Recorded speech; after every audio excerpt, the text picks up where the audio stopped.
اور دوستوں تکلیفیں دینا بھی میرے اللہ کی طرف سے ہے اور خوشیاں دینا بھی میرے اللہ کی طرف سے ہے. وہی خوشیاں دینے والا ہے, وہی تکلیفیں دینے والا ہے. خدارا اس کی دی ہوئی تکلیفوں پر ہماری ذمہ داری بنتی ہے کہ ہم صبر کریں, صبر کریں. یہ نہیں کہ ہم ناشکری کے جملے اپنی زبانوں سے نکالیں اور ایسی باتیں ہم کہہ دیں تکلیفوں کے اندر آزمائے, وہ ہماری زبانوں سے نکلنے والے جملے اور ہماری زبانوں سے نکلنے والی باتیں ہمیں ایمان سے باہر کر دے, اس لیے کہ ہم مسلمان ہیں. خیر آزمائشیں آئے گی. اللہ نے قرآن میں کہہ دیا وَلَنَبْلُوَنَّكُمْ بِشَيْءٍ مِّنَ الْخَوْفِ وَالْجُوعِ وَنَقْصٍ مِّنَ الْأَمْوَالِ وَالْأَنفُسِ وَالثَّمَرَاتِ. ہم تمہیں ضرور آزمائیں گے, کبھی خوف سے آزمائیں گے, کبھی بھوک سے آزمائیں گے, کبھی مال میں کمی کر کے آزمائیں گے, ہاں کبھی اولاد کے ذریعے آزمائیں گے, کبھی جان کے ذریعے آزمائیں گے. لیکن اللہ نے فرمایا وَبَشِّرِ الصَّابِرِينَ, خوشخبری سنا دو ان لوگوں کو جو ان ساری آزمائشوں پر صبر کر لیا کرتے ہیں. تو خیر ہم صبر کر رہے ہیں.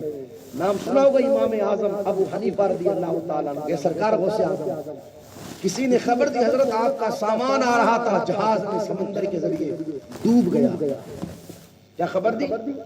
سامان آ رہا تھا آپ کا جہاز کے ذریعے سمندر میں ڈوب گیا. درسگاہ میں بچوں کو پڑھا رہے تھے, کہا الحمدللہ. کیا کہا؟ اور ہم سے کوئی کہے کہ آپ کا سامان آ رہا تھا ٹرک میں, ٹرک پلٹی کھا گیا تو ہمارا حال کیا ہوگا. لیکن وہ اللہ والے تھے, کہتے الحمدللہ. پھر تھوڑی دیر کے بعد آ کر کے کسی نے کہا حضرت وہ غلط خبر پہنچا دی گئی تھی, کسی اور کا تھا جہاز, آپ کا جہاز تو سلامتی کے ساتھ کنارے لگ گیا ہے. کہتے الحمدللہ. درس مکمل ہوا, شاگردوں نے پوچھا حضرت بات سمجھ میں نہ آئی, جہاز کے ڈوبنے کی خبر دی تب بھی کہا الحمدللہ, اور جب کنارے لگنے کی خبر دی تب بھی کہا الحمدللہ. ارشاد فرماتے ہیں دیا بھی ہے تو اسی نے دیا ہے تو الحمدللہ, اور لیا بھی ہے تو اسی نے لیا ہے الحمدللہ. ہر حال میں اس کے لیے تعریف ہے, ہر حال میں اس کا شکر ہے. اور اب سنیں جواب. فرماتے اپنے شاگردوں سے بتانا مجھے, میں نے 2 مرتبہ الحمدللہ کہا, میری طبیعت میں تم نے کوئی فرق تو نہیں دیکھا؟ ایسا تو نہیں کہ جب ڈوبنے کے وقت میں نے الحمدللہ کہا ہو تو چہرہ اترا ہوا ہو, اور جب کنارے لگنے پر میں نے الحمدللہ کہا ہو تو چہرے پر خوشی ہو؟ کہا نہیں سرکار, دونوں عالم میں ایک ہی طرح آپ کا چہرہ تھا جس وقت آپ نے الحمدللہ کہا تھا. تو پھر آپ کہتے ہیں الحمدللہ, اللہ کا شکر ہے کہ اللہ تعالیٰ نے مجھے یہ نعمت عطا فرمائی کہ اس کی آزمائشوں کے اوپر اس کا بندہ صبر کر لیا کرتا ہے. تو صبر کرے, صبر. اور ابھی میں نے یہاں بیٹھے بیٹھے ایک فرمان پڑھا مکاشفۃ القلوب میں, امام غزالی نے لکھا حدیث قدسی, میرا اللہ فرماتا ہے جو میری آزمائشوں پر صبر نہ کرے, جو میری دی ہوئی تکلیفوں پر صبر نہ کرے, اور جو میری دی ہوئی خوشیوں پر خوش نہ ہو, وہ میرے علاوہ کسی اور کو خدا تلاش کر لے, وہ کسی اور کو رب تلاش کر لے جو میری قضا پر راضی نہ ہو اور جو میری عطا پر خوش نہ ہو, وہ کسی اور رب کو تلاش کر لے. ہمارا پروردگار وہی ہے. اور خدارا ہماری نگاہوں کے سامنے ایسے ایسے معاملات ہوئے ہیں, جب انہیں دیکھتے ہیں تو خود بخود دل کو سکون مل جاتا ہے, سہارا مل جاتا ہے. کربلا کی سرزمین پر ایک نہیں 72 لاشیں تھیں. کتنے لاشیں تھیں؟ لیکن کوئی بتا تو دیوے کہ گریبان کسی نے پھاڑا ہو, چیخ و پکار کیا ہو, واویلا کیا ہو. نہیں, سیدہ زینب رضی اللہ تعالی عنہ میرے آقا کی شہزادی ہے, حسین کی بہن ہے, جنہوں نے کربلا کی سرزمین پر ایک طرف تو زینب کا کردار ادا کیا, دوسری طرف حسین کا کردار ادا کیا. تاریخ اٹھا کر کے بڑے, بھتیجا بھی قربان ہوا تو کہا انا للہ و انا الیہ راجعون, بھانجا بھی قربان ہوا تو کہا انا للہ و انا الیہ راجعون. خیمے کے باہر 72 لاشیں پڑے تھے، لیکن سیدہ یہی کہتے ہیں انا للہ و انا الیہ راجعون۔ سر کو سجدے میں جھکایا، دعا کرتی مولا اب تو راضی ہے۔ یعنی وہ سب کچھ دیکھ کر کے دل میں یہی ایک تمنا رکھتے ہیں کہ بس اللہ راضی ہو جائے۔ خیر انسان ہے، آزمائش اس کے ساتھ آتی ہے، اس چیز کو میں بھی سمجھ سکتا ہوں، آپ بھی سمجھ سکتے ہیں۔ اس بندے کے کلیجے پر کیا گزرتی ہے جس کا بیٹا گیا ہے، اس خاتون کے کلیجے پر کیا گزرتی ہے جس کا بیٹا گیا ہے، ان بہنوں کے کلیجوں پر کیا گزرتی ہے جن کا بھائی گیا ہے۔ ہم اور آپ اس چیز کو نہیں سمجھ سکتے، لیکن ہم مسلمان ہیں، ہماری خوشی بھی ہوگی تو شریعت کے دائرے میں، ہمارا غم بھی ہوگا تو شریعت کے دائرے میں۔ دعا کریں اللہ کی بارگاہ میں اللہ مرحوم کی بخشش فرمائے۔ اور روایت کا مفہوم ہے کہ جو بندہ کسی آزمائش پر انا للہ و انا الیہ راجعون پڑھتا ہے، اللہ تعالی بندے کو اس آزمائش کے بدلے میں اس کا کوئی نعمت بدل عطا فرما دیتا ہے۔ اس لیے جب بھی کوئی پریشانی آئے انا للہ و انا الیہ راجعون پڑھے، ہر حال میں اللہ کا شکر ادا کرے۔ اسی نے زندگی دی ہے، وہی موت دیتا ہے۔ اللہ تعالیٰ کی دعا ہے مولا کریم ہم سب کو کہنے سننے سے زیادہ عمل کی توفیق عطا فرمائے۔ جتنا زیادہ ہو سکے، جتنا زیادہ ہو سکے اپنے مرحوم کے لیے ایشان ثواب کرے۔ یہ نہیں کہ انتقال ہو گیا 2 4 5 10 دن 15 20 دن تو ہم نے یاد رکھا اور پھر حال یہ ہو جاتا ہے کہ لوگ جمعہ جمعرات کو بھی یاد نہیں، سال گزر جاتا ہے، شب برات اور شب قدر میں یاد آ گئی تو یاد آ گئی، عید بقرعید کو یاد آ گئی تو یاد آ گئی، ورنہ لوگ یاد بھی نہیں کرتے۔ ایسا نہیں ہونا چاہیے، زیادہ نہیں تو کم سے کم ہر بندے کی ذمہ داری بنتی ہے جمعہ و جمعرات کو تو اپنے مرحومین کو ضرور یاد رکھیں جن کے ماں باپ